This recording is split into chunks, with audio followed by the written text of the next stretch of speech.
When the house grows quieter and the days stretch a little longer, something profound begins to happen. We meet ourselves again. Not the parent, not the spouse, not the career climber or caregiver, but the person who has lived through seasons of laughter and loss, victories and wounds. And now, in this chapter called Old Age, solitude isn't a punishment, it is an invitation. An invitation to turn inward with gentle curiosity, not fear, because we don't need a full dinner table or a calendar packed with plans to feel alive. What we truly need is connection, not always with others, but with ourselves. It's easy to feel invisible when the world seems to race past us, choosing youth over wisdom. But solitude is not the same as loneliness.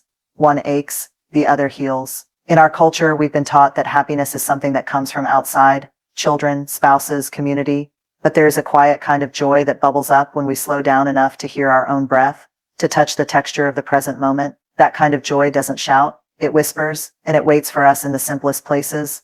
In the morning light on your favorite chair, the first sip of coffee, or the memory of a love that shaped you, even if it's no longer here. This season of life is not about fading away, it's about softening into truth. And that truth is you are not alone just because you are by yourself. There's a vast difference between isolation and sacred solitude. One drains the soul, the other restores it. This is your time to rediscover who you are when no one is watching, when nothing needs to be done, when no one needs you to play a role. It's your time to write the rest of your story on your terms. Let's talk about how to do that, not with loud declarations or grand gestures, but with small, meaningful shifts. Because joy, real joy, isn't in the big things. It's in the moments we allow ourselves to fully feel, fully live, and finally fully be. We spend so much of our lives surrounded by noise, conversations, responsibilities, expectations, and then one day the volume turns down. People grow distant, children build lives of their own, familiar voices grow quiet or disappear altogether. It's in these moments that solitude begins to rise like a tide, and it can feel overwhelming at first. The world tells us it's a sign of emptiness, of being forgotten, but that's a lie we've been fed for too long. Solitude is not the same as being unwanted. It is the space where healing starts, where clarity surfaces, and where we come back to the core of who we are. It's not about being without others. It's about finally having the space to listen to ourselves. When we stop running from the silence and sit with it instead, something beautiful begins to unfold. We remember things we've buried, we face feelings we've avoided, and we realize that we are far more whole than we ever knew. Most of us have been taught to measure our worth through others, how much we give, how much we're needed, how much attention we receive. But in solitude, there are no mirrors reflecting anyone else's opinion of us. There's just us, raw, unfiltered, and real, and that can be terrifying. But it's also the most honest place we'll ever stand. Being alone is not a punishment for aging. It's a passage, a sacred threshold into a deeper kind of peace. It's where the soul stretches out after a lifetime of service and says, now let me rest into myself. There is no audience anymore, no script to memorize, just truth. And the truth is you have always been enough,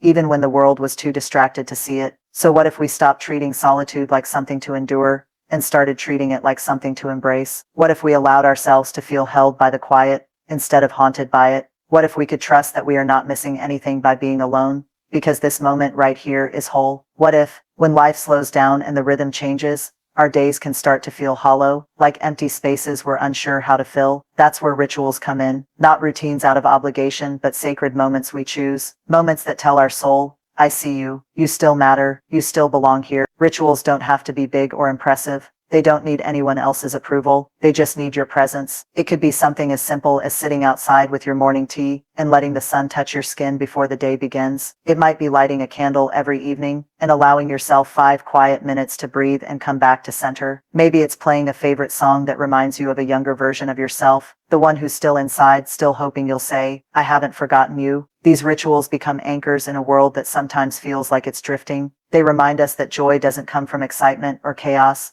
It often comes from rhythm, predictability, something steady you can count on when so much else has changed. And here's what's beautiful: these small acts, these soft rituals, they aren't just things you do, they're ways you speak to yourself. They say, you're still worthy of care, you're still worth the time it takes to pour your coffee slowly, to stretch your limbs, to nourish your body, to sit with your thoughts. We live in a culture that celebrates being busy, but in this season you get to celebrate being still. You get to make the ordinary sacred again. You get to say, I don't need to prove anything today, I just need to be gentle with myself. And when you do that, day after day, these rituals become more than habits. They become little doors you walk through, back to yourself. And each time you do, you realize you were never lost. You just hadn't been home in a while. There is a quiet ache that often comes with age, not just for what we've lost, but for what we've set aside, all those dreams, interests, and little joys we tucked away because life demanded our attention elsewhere. We became providers, caretakers, planners. We spent years pouring into others,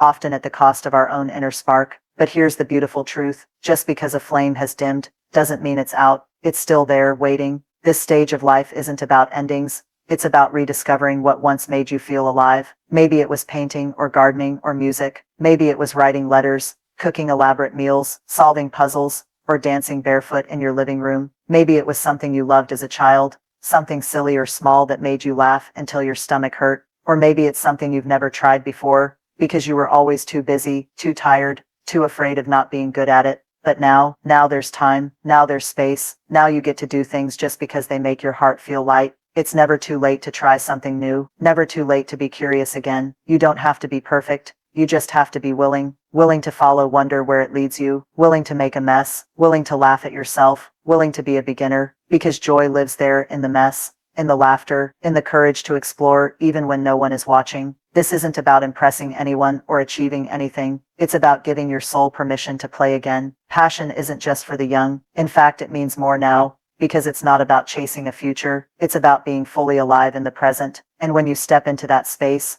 when you allow yourself to feel inspired, silly, creative, or moved, you'll find that passion has always been your birthright, not a luxury, not a phase, a part of who you are, a part that still wants to live, still wants to dance, still wants to feel wonder at the smallest, most beautiful things. There's something deeply profound about writing, about putting words to paper that capture the essence of your soul. In a world that constantly pushes us to be seen, to be acknowledged, to be understood, writing is an act of freedom. It's the one place where you don't have to worry about how others will perceive you, or whether your story is worthy of being shared. Writing is your space to speak your truth, to remember, to dream. It is your voice echoing in the silence, and the only one you need approval from is yourself. As the years pass, we often carry a weight of unspoken words. We hold memories that swirl in our minds, emotions that never find a release. We may have forgotten how powerful it can be to simply put pen to paper, but here, now, it's not too late. You don't have to write a book, a memoir, or a poem. You don't even have to have any intention of publishing it or sharing it with anyone. What matters is that you give yourself permission to express, to create, to release the stories you've carried for so long. Maybe you write about the moments that defined you, the triumphs, the heartaches, the lessons you've learned, the people you've loved and lost. Maybe you write about the quiet days, the small victories, the beauty in the everyday. Maybe you simply write about what it feels like to be here, to be alive, to have witnessed so much of this world, and yet still have something left to say. In writing there is healing, in writing there is clarity, in writing there is freedom. When we speak our story, we reclaim it, we take back ownership of the narrative, we stop allowing others, society, our families, the past, to define who we are. We become the authors of our lives, even if no one ever reads a single word you write. The act of writing is a reclaiming of your voice, your truth, your essence. It's not just about what you have to say. It's about the act of saying it. It's about the permission you give yourself to be seen in your own eyes. It's about remembering that your story is worth telling, whether it's shared with the world or quietly held in your own heart. Every line you write is an act of self-love, a testament to your resilience, and a recognition that you too have lived a life full of meaning and depth. So write, not because you need an audience,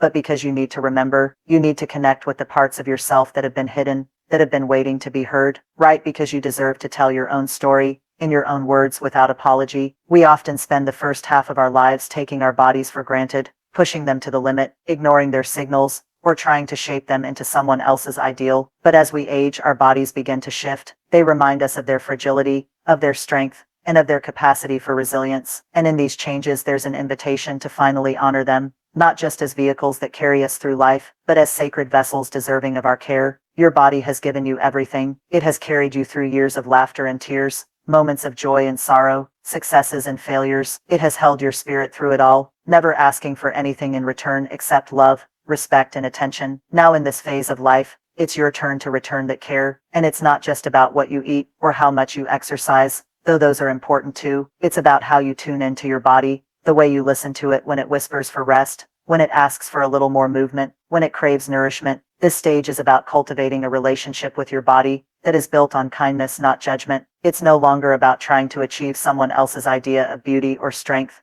It's about honoring the beauty that already exists in you, the quiet strength of your legs that have walked you through years of life, the wisdom in your hands that have touched so many, created so much, the wrinkles and lines that tell the story of a life well lived, each one carrying a memory, a lesson, a moment of growth. Nourishing your body isn't just about feeding it. It's about hearing it. It's about taking the time to slow down and offer yourself gentleness. It's about choosing food that fuels, movement that feels good, and rest that rejuvenates. It's about looking at yourself in the mirror and recognizing the value in the person staring back at you, not because you look a certain way, but because you are here and you've made it this far. That in itself is something to be celebrated. So treat your body like it's the only one you have, because it is. It is the only place where you will live, move, and experience the world. It deserves your respect, your patience, and your gratitude. No more punishment, no more neglect, just gentle care, like the care you would offer to a dear friend. And when you do this, when you begin to nourish your body from a place of love, instead of obligation, you will find that it gives you back so much more than you could have ever imagined. It gives you strength.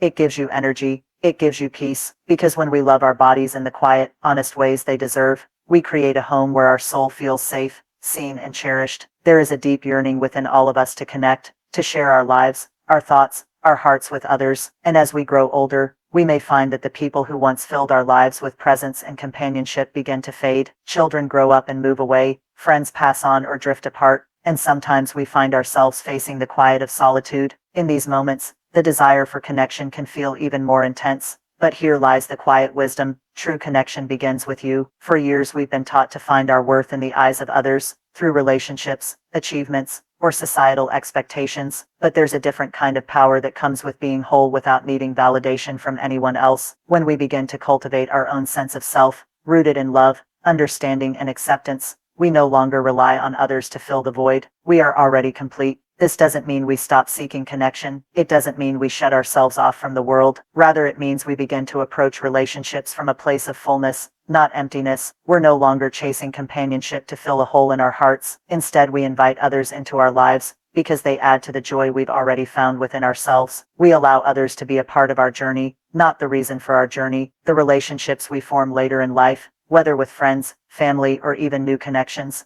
become richer when we bring our whole authentic selves into them. We no longer need to mold ourselves to fit others' expectations or seek their approval. Instead, we get to share who we truly are, unguarded and unashamed. We come to relationships not as someone seeking something to fill the emptiness, but as someone who is already full of experience, wisdom, and love. And here's the most beautiful part of it all. When we are whole without others, we become magnets for the right kind of connection. We attract people who see us for who we truly are, not for who we pretend to be, or who we think we need to be. These relationships are the ones that are deep, meaningful, and authentic. They're built on mutual respect and a shared understanding that we are whole, independent people who choose to be in each other's lives because of love, not need. So stay open to connection, but let it flow from a place of already being enough. Allow yourself to be seen by others, but know that your worth is not defined by them. You are whole, you are worthy, and you are loved, whether someone is by your side or not. When you find that peace within yourself, you realize that solitude is not loneliness,